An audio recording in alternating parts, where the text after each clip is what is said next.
Why is it that some entrepreneurs hit 7 figures while raising these thriving families? Like, you can just see it. You see the energy, you see the way they interact, you see the peace that they seem to have, like they wear it well. You just know, like, what have they figured out that I haven't? While others stay totally stuck and feel like their business is raising them. Their business is dictating their life.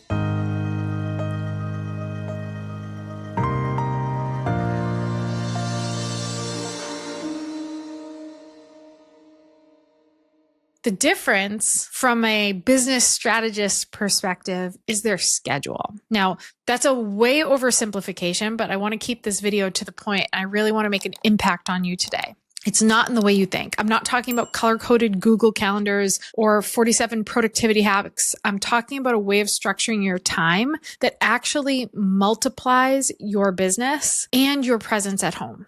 And once you see it, you cannot unsee it. You know what I'm saying?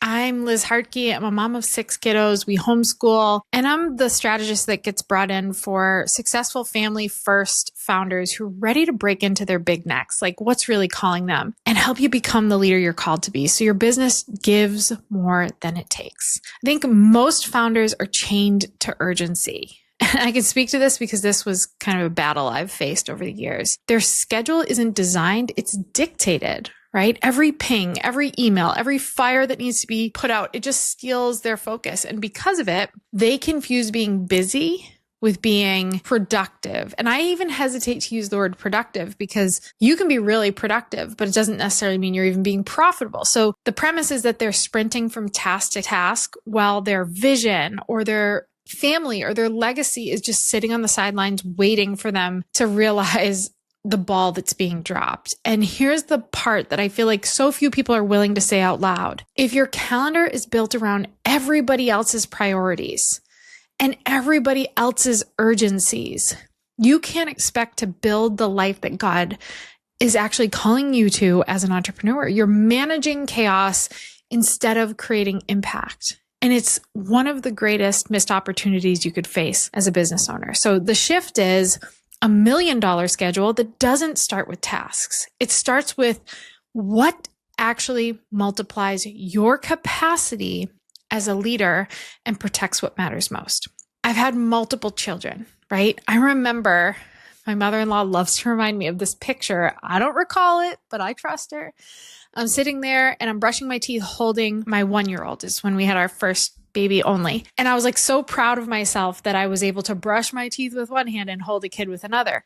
I now have far more children. And doing something like that seems like silly. It's like, of course you can brush your teeth and hold your kid. But at the time it felt like a big thing because that was the limits of my capacity as a mother. I hadn't experienced something more than that. Now I'm like nursing a kid as I'm changing a diaper, as I'm homeschooling another one and doing a $50,000 deal. Like it's just a normal day. So the point is your capacity expands when you step into the arena, right? Like when you identify what's required for me to become the person I actually need to be, to do the things I really feel called to do.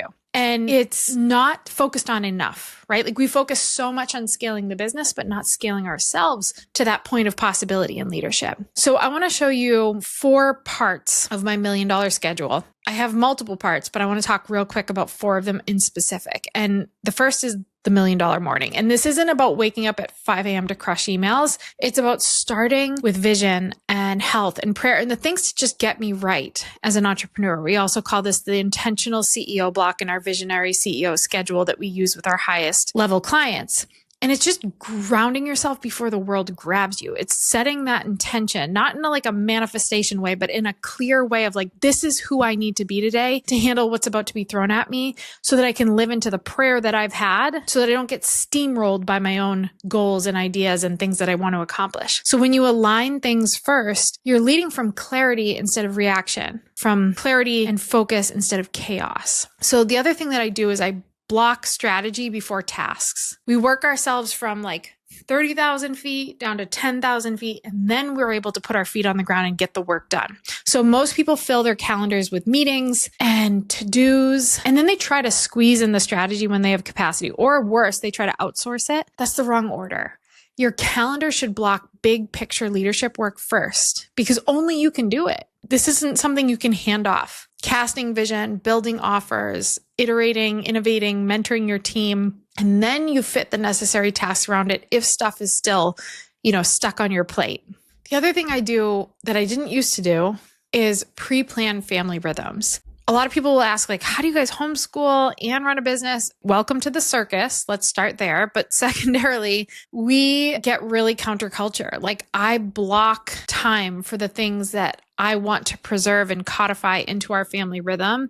And school runs before I ever schedule a team call, right? Like, it gets priority. Or having that slower morning with my family. Like, I don't book anything in the morning because I want our rhythm. Part of the benefit of homeschool is that we don't have to get up and rush. We can be together. I was doing tea time with the kids. It's cute. I bought this antique tea set, and I make a tea that they'll actually drink, which is usually loaded with lots of honey and lemon. I'm a very fast-paced person, so it causes me to pause and slow down, and it helps them start their day slow. And we just are reading through a book that we're all reading together. And even if it's 10 minutes, it's just setting that tone for the rhythms that I want. But if I had calls backing up against that, I'd feel rushed. So I have to create the rhythms that I want, and I have to put them into our reality. Because success at work that costs you peace at home, it's not ultimately going to be success for you. I promise. The world can tell you the definition of success, and they can tell you all the money you can make and all the things you can do and all the freedom you can have. But if that is robbing you of that peace, I promise it won't feel like success, because I've lived it and it never felt like success. In fact, it robbed me of joy. And then the other thing we do is our weekly review,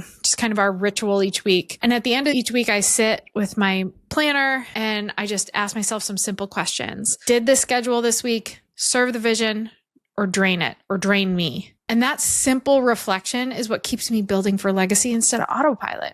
Really simple. If your schedule doesn't reflect the life you want to live, friggin' change it. You're not running a business. Your business is running you. You the boss. You get to change it. It's like, don't become an entrepreneur and then act like you're stuck. You get to dictate how this goes, but you need to become the leader you're called to be in order to have the capacity to even make the right decisions or see the vantage point that's going to allow you to choose things wisely for yourself, for your business, and for your family. One of my clients, he shifted one block in his schedule, moving strategy before client calls. That was it. That one shift unlocked $250,000 extra in profit that year. And it gave him his Fridays with his kids, which normally he worked full days Fridays. Not because he was working harder, because he worked from a place of clarity instead of chaos, because he made that decision and he protected the things that matter most, both in the business and at home. Don't go build another to-do list. Build your $1 million schedule. Use our templates and tools. You can go to luminaryleadershipco.com/template. We'll send it to you. But start with your mornings, like really rooting them in a rhythm that works. Strategy, family, reflection. Watch how it just changes everything. You're not going to want to waste my next video. Okay. Make sure you watch it and make sure you subscribe, because big things are coming. I am breaking some stuff down. We're making leadership tangible. We are giving you the exact things you need to get off the freaking treadmill and into the life you're called to live. Okay.